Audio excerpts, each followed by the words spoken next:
श्री माधव मालिकारे लिखा जाइछि विशाल पृथ्वी दिने लोप होइजिब ए धरित्री उपरे तो नूतनता भाव तापरे पवित्र प्राचुर्य पुणी सत्यजुग जान प्रकाशिब धीरे धीरे नव सूर्य पूर्ण जानिबु ए समयर गतिनीति सबु जोग बड़े बसी रही सबु तू जानिबु दुख दरद मुहूर्त परे होई गले ऐश्वर्य शांति दुनिया मिलिबत भले श्रीकृष्ण जे जन्म नेबे किछि वर्ष गले राधांकर दिव्य जन्म होइबत भले ता माने होउची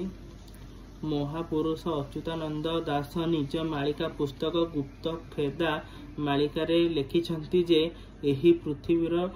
प्राचीनता दिने लोप होइजिबो एवं एहा स्थान रे एक नूतन सतेजतार आलोक प्रकाश पाइबो पृथ्वी रे नूतन प्राचुर्य नूतन पवित्रता नूतन सूर्य आसीबो दुख दरिद्र जंत्रणा कष्टर समय शेष हेबो एवं नूतन समृद्धि ऐश्वर्य एवं शांति प्रतिष्ठा हेबो जेउ माने सत्ययुग रे प्रवेश करिवे सेमानंकर जोग शक्ति माध्यम रे एही जिनिस गुडी को जानि पारिबे महापुरुष आहुरी लेखिछंती जे महाप्रभु कल्कीराम एवं माँ महालक्ष्मी भक्त मानकु अनंत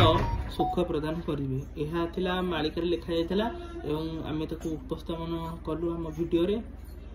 ठीक है कि रहउछु जय श्री माधव।